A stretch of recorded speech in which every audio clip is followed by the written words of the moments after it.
And he writes excellent articles on his blog called The Bridgehead. He also has a lot of amazing radio show on there as well. You can read his articles at LifeSite News. And he's also the Director of Communications for CCBR and their past president. So please join me in welcoming Jonathon Van Maren up here to speak about hope for the pro-life movement.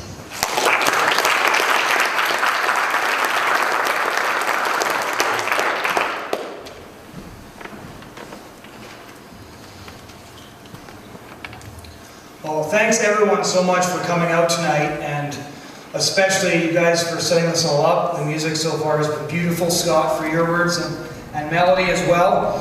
It's always very touching for us at CCBR to see how much support there is for the work that we do. And the words that have already been spoken triggered a lot of thoughts as I was sitting there and listening. Because when Scott was talking about the orphans, and then Melody also mentioned our societal obligation as Christians to reach out for the orphans, it flashed me back a few years to when I was with an older pro-lifer who had originally worked with Operation Rescue in the United States. And some of you might know that one of the things that they've often done in the United States is pro-lifers will go through trash cans behind abortion clinics and they'll retrieve the last remains of preborn babies that have been ripped apart and tossed there. And they'll do that so that they can give those children the only respect they will ever receive, which is a burial and a place to mark where they are buried, so that people will at least know that they existed and that people gave them in death what they didn't get in life. And it was a few years ago when somebody actually led me into his garage to show me what he had just retrieved from a garbage can behind an abortion clinic. And it was a little jar with a baby boy about this big, and he looked perfect until you turned it around. And I kind of turned it around because I was sort of in shock, and at first I didn't realize exactly what it was that made him so still. And then I saw the puncture wounds in the back of his skull, and that's where the abortionists had killed him. But what actually struck me the most about that experience was what happened right after that. And it's when I put the jar down, there was a label on the lid. And that label only had two things on it. It had the name of the abortionist who killed him, and the name of the place where he was killed. And I remember thinking, looking at that label, is there anybody in our society today who is more orphaned than a child who has been so completely abandoned by his entire natural family that we don't know who his parents were, we don't know what his name was or would have been, we don't know anything about this little boy except for where he was killed and who killed him?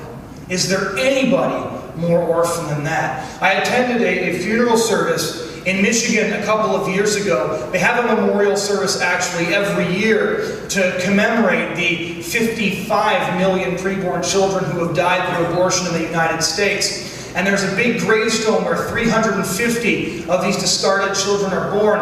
And the only thing on that gravestone are the two words, Hodari's babies. And I asked one of the pro-lifers who was there, why does it say Hodari's babies? What does that mean? And she said, well, of course we didn't know their names.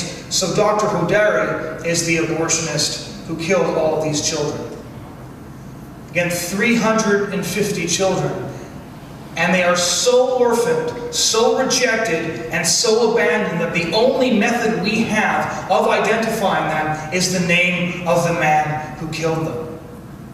So when Scott talked about the orphans, that's what my memory flashed back to, because a lot of you have probably heard this before. When you bring up the pro-life issue, a lot of religious people will be, well, that's a political issue. I don't like to touch political issues. And the politicians, they've got the inverse. They say that's a religious issue, it's a moral issue, and politicians can't legislate morality. We don't touch that. So you have on both sides People copping out of protecting the preborn, and the corpses pile up quietly in the middle while we all conjure up excuses to look away and go on with our lives and forget that there are children in our society so abandoned that we don't even know what their names would have been.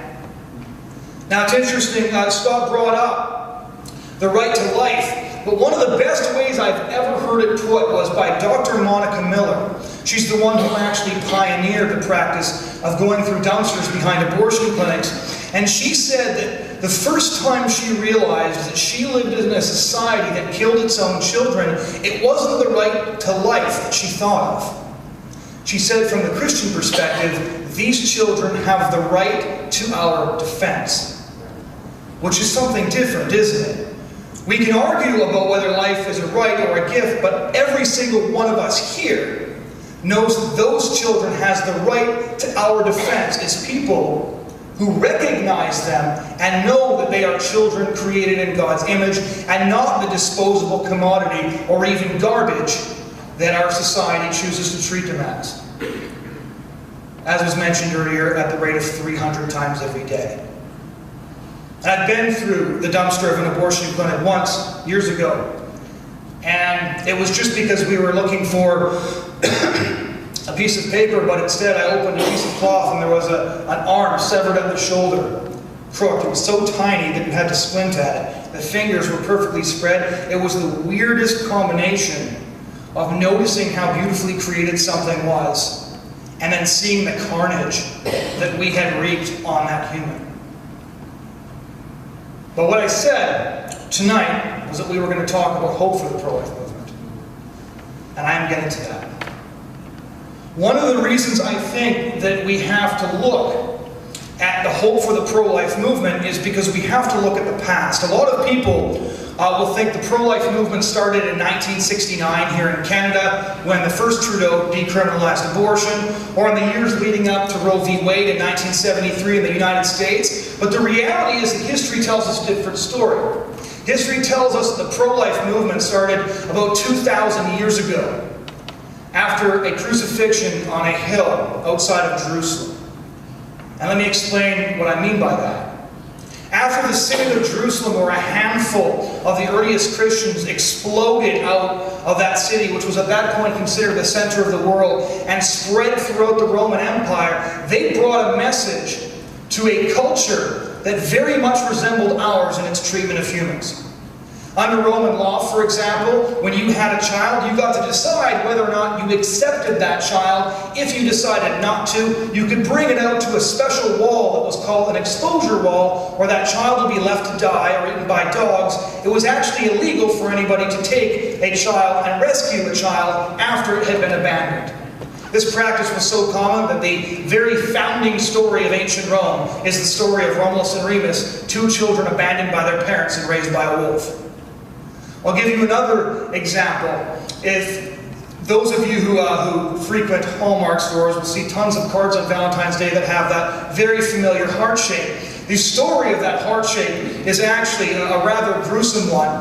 It's actually sketched from the shape of a plant known as Sylvia. Now, the reason that most people have never heard of this plant is because it was harvested to extinction in the Roman Empire because it was used to induce a miscarriage. Essentially, it was an abortion drug. It was an ancient RU486. This plant was so valuable because so many people wanted to use it that the very last known plants were given to Emperor Nero as a gift. At this point, they were worth their weight in gold. So it was into this world that the handful of Christians exploded into following the Synod of Jerusalem. And their worldview, this worldview that every single human being, every single child was created in the image of God and inherently valuable, was revolutionary. Christians began to take babies off those exposure walls, risking legal sanction or even execution to do so. They attracted both the disgust and the bewilderment of many people in these cities like Ephesus and Corinth, because when temple prostitutes became pregnant and were abandoned like trash by all of society, Christians would take them in, starting the first homes for unwed mothers, the very first crisis pregnancy centers. It goes that far back. The very first pro-life activists were actually the early church fathers, people like Basil of Caesarea, who campaigned so hard against abortion that at one shrine where infanticide was committed and abortifacients were sold, he took all of his deacons out in the middle of the night. They each took one brick and threw it in the river till the whole thing was gone. It's effective. And he actually resulted in the very, very first pro-life laws being passed, when the emperor passed laws recognizing the rights of all children to life. That's what I call the very first time around. After this, a culture of life existed in Western civilization. What I mean by that is, of course, every society had its injustices, its inconsistencies, and its crimes, but there was a generally accepted recognition of the Christian ideal that all human beings were created in God's image and that we had no right to take their life. And this consensus existed until the time of the Renaissance. Now, when you say the Renaissance, most people think of times of great technological innovation, great art, but what the Renaissance also was a pivot from Jerusalem to Athens.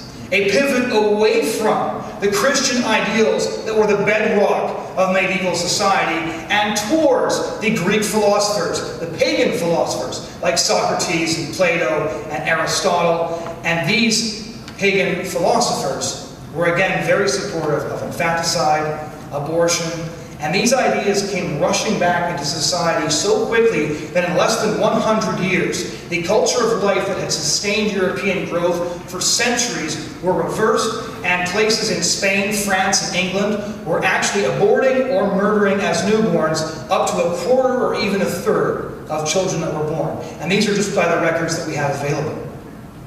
And then again, there was the response. In England, the Puritans rose up. In places right across Europe, Christians rose up in defiance of these norms. They did the work they'd always done. One of the responses to the Renaissance is arguably the Missional Movement and the massive campaigns of William Wilberforce, who is now most famous for ending the slave trade, but also found time to start 72 other humanitarian organizations to improve life in every single aspect wherever he could find them. His great mission statement, which quite literally changed Western civilization, was that his two great objects were the abolition of the slave trade and the reformation of manners, by which he did not mean Victorian etiquette, but the reformation of social mores. A culture of life was rebuilt in what is now known to history as the second time around.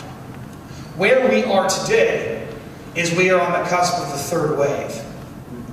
This is the third time around. Again, we have seen a culture of life get destroyed in a shockingly short amount of time, and the only reason it hasn't gone faster is because World War II showed everybody very briefly what it looks like when you took these ideas to their fullest extent. It gave us a bit of a reprieve, because a lot of these ideas that had been promoted by the Darwinian eugenicists prior to the Second World War fell out of favor when Hitler proved how effective those ideas could be once you decided to speed them up a little bit. This is the third time around. But when we look back at history, when we look at 2,000 years of struggle, 2,000 years of people reaching out on behalf of the most helpless, helping them wherever they could, sometimes risking legal sanction to do so, we can realize when we look at this past that we walk in the footsteps of giants when we decide to stand up for the most helpless in our society. This is something that Christians have always done. When society decides to treat children like trash, Christians must become trash collectors. History shows that this can be done, and it has been done time and time again. That's the first reason, I think, that we should have hope for the pro-life movement. The second reason is a very simple one, and it's one that we actually forget very often, I find, which is that the truth is on our side. Because the cultural hostility of the country that we live in is so strong, because being pro-life now is something that politicians get accused of as a bad thing by Justin Trudeau's Liberals or the NDP or other parties that want to celebrate feticide as if it's some great human accomplishment rather than cultural self-extinction without any future. But we forget how simple it is when you go out on the streets and you engage with love and with truth, when you show people what's actually happening. Most people know what a baby in the womb looks like. A lot of people say, well, we just need to teach people what a baby in the womb looks like. Everybody in our country has seen a sonogram, an ultrasound, a picture of a baby in the womb at some point. The difficulty in our culture right now is there's a cognitive dissonance between what they intellectually or instinctively know about the baby in the womb and what they believe ideologically about abortion. Even pro-choice people, when their friends tell them they're expecting, they never ask what they're expecting. They know what they're expecting. This is not a mystery to anybody.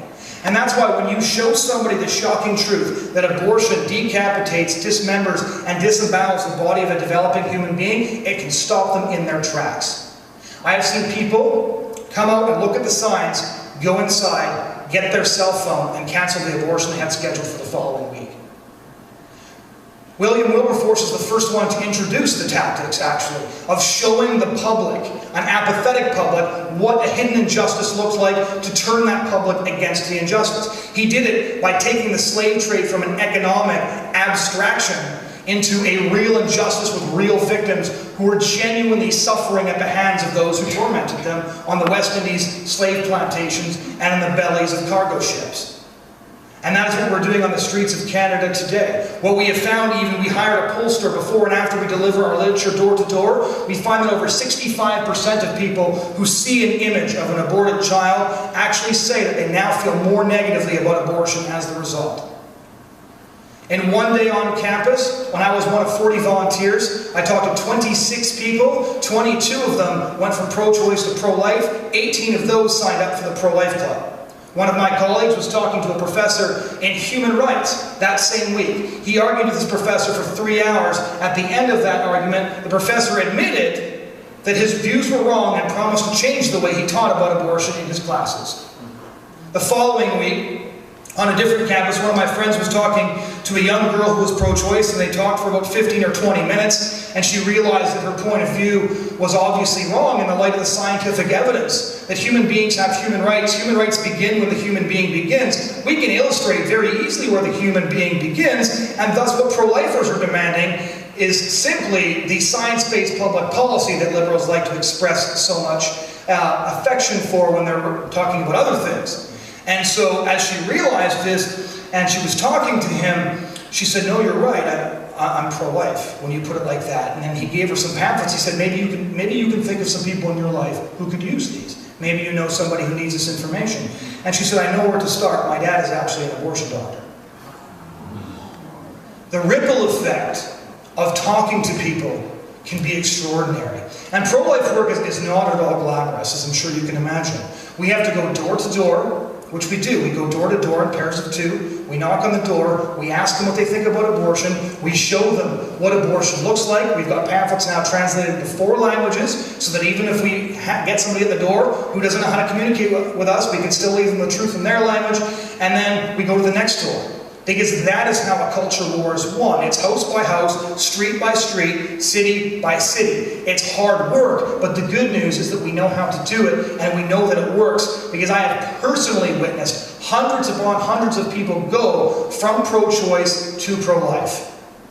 I remember one conversation in particular that I often bring up simply because it doesn't happen very often, and I think it's the perfect example of how nobody is out of our reach.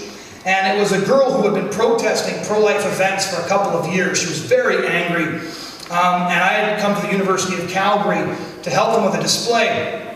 And I looked over at her, and I was going to head over and talk with her. And one of my friends said, like, don't waste time talking to her. She's very, very angry. She protests pro-life events. You're not going to get anywhere. But because I had made eye contact with her, she came over to tell me what a terrible person I was.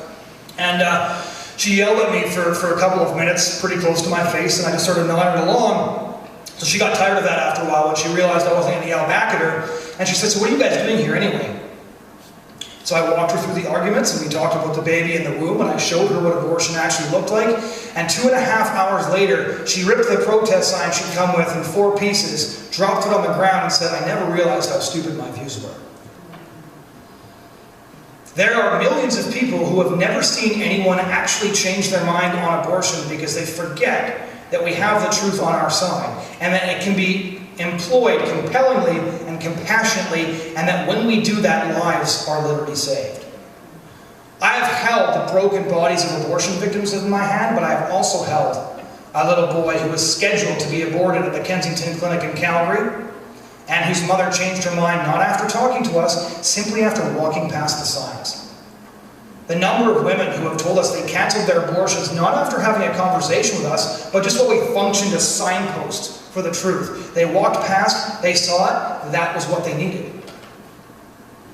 I was speaking last year at a house in Calgary to a group of pro-lifers, and I was telling that story, and the mother in the house stood up and said, "I know who you're talking about. He's coming to my son's birthday party tomorrow." The impact that pro-life work can have, the value of a single life, that's one of the reasons as well that we can't lose hope, because when we lose hope, when we say that those babies over there that we saved weren't enough, we're making the mistake the other side makes, and we're devaluing those lives. Every child that gets aborted takes with it a generation. Every child that gets saved often brings with it a generation. The ripple effect of pro-life work is something that we will never get to know in our own lifetimes. We never will. And I hope that's encouraging to you to know that every single day while you go about your work, there are pro-lifers who are taking to the streets right across the country, and they're working door by door, high school by high school, city by city, campus by campus, and they're talking to thousands upon thousands of people and persuading them that life is the right answer. Explaining to them that abortion is an act of violence that ends the life of a human being. Which brings me to my third and my final point, which is a very, very simple one, and that's that the youth is on our side. I know Scott mentioned that too, about our growing team. When I joined CCBR after finishing my history degree at SFU in January of 2011, and we sat down to work on a national plan to impact public opinion right across Canada, there was only 5 of us. This year, right now, there's 54. There was only an office in Calgary in 2011. Now we've got an office in Calgary. We've got 2 offices in the Greater Toronto area. We have an initiative starting up in Winnipeg. We have another one that just started up in Vancouver only 2 months ago. And we have local groups employing our projects in almost 20 cities with plans for 15 more. A lot of people say, well, those tactics, they're so scary. You're using pictures that show what abortion looks like. But the one argument that always silences them is, why do people keep on coming back?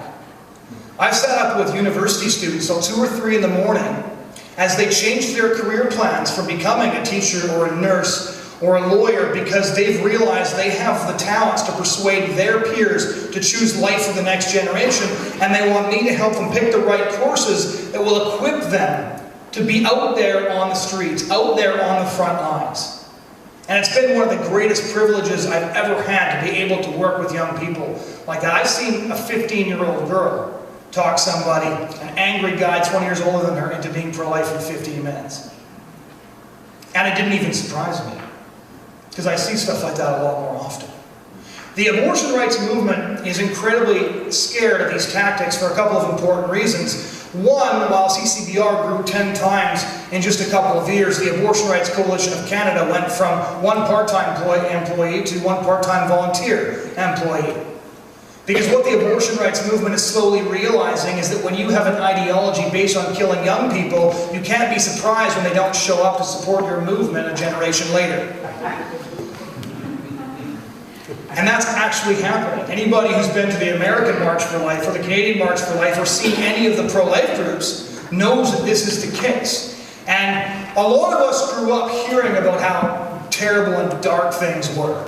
A lot of us heard from our grandparents and sometimes our parents that things were going really, really terribly. And one of the reasons so many young people flock to CCBR and then often choose full-time careers working with us is because the very first time they watch somebody go from pro-choice to pro-life, they realize that they actually have the power to work to create a different future.